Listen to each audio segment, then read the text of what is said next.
biyyoolessa Oromiyaarraa gabaasa tarkaanfii gooticha waraana bilisummaa Oromoo wali maqaa bobbaa Irbuushin Niggaatiin labsame Oromiyaa bakkeewwan hundaatti humna diinaa irratti tarkaanfii akkaan jajjabduu fudhateen mooraan diinaa diigamaa yoo jiru waraanni sirnichaas naasuu keessa galuun gara waraana bilisummaa Oromootti makamaa fi uffata jijjiirratanii kan badaa jiran yoo ta'u tarkaanfiin kunis jabaatee itti fufuun woboon zoonii madda albuudaa godina Gujii Bahaa aanaa Goorodoolaa keessatti tarkaanfii guggubduu humna diinaa irratti fudhatee jiraachuu hoogganni waraana bilisummaa Oromoo gamasi ONM'if himan. Gootichi waraana bilisummaa Oromoo woboon zoonii madda albuudaa waxabajjii 2024 godina Gujii Bahaa aanaa Goorodoolaa waraana maafiyaa bilchiginnaa uummata Oromoo fi sabaa fi sablammoota moorteraa fi madfiitti dhukaasuun ajjeesaa saamaa mana jalaa gubaa horii ajjeesaa fi dararaa turtee irratti tarkaanfii laalessaa fudhatee jira. Tarkaanfii guggubduu korommiiwwan lafa gadaa ijoolleen diinaa hin dheessine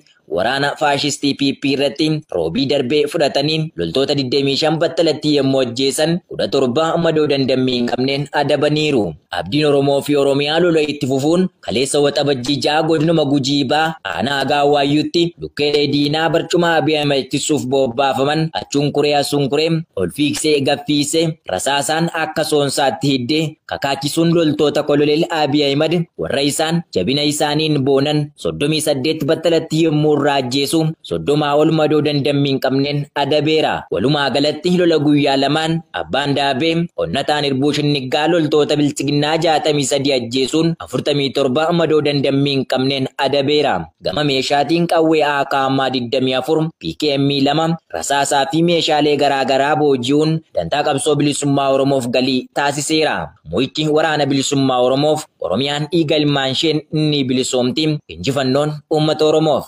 Addunyaati. Sabboontonni ilmaan Oromoo irree fi gaachana sabaa waboo dinagdeen tinnisuuf gumaacha taasisan cimsanii itti fufanii jiru. Qaqqaaliiwwan ilmaan Oromoo jaarmiyaa qeerroo fi qarree Finfinnee lakkoofsa 2 jalatti ijaaraman waboo dinagdeen tinnisuuf gumaacha taasisaniin marsaa 9ffaaf qarshii Impaayera Itoophiyaa 53,375 gumaachanii jiru. Jaarmiyaan qeerroo fi qarree Finfinnee lakkoofsa 2 jalatti ijaaraman kun gumaacha taasisaniin alattis ibsa jennoo baafatanii jiru jechuun gabaasa ajajaa olaanaan Abaa Woboo arraata biyyoolessa Oromiyaa qaqqabsiisaniin beekuun danda'ameera. Nutis galanni keessan bilisummaa haa ta'u ittiin jennaa. Injifannoon uummata Oromoo.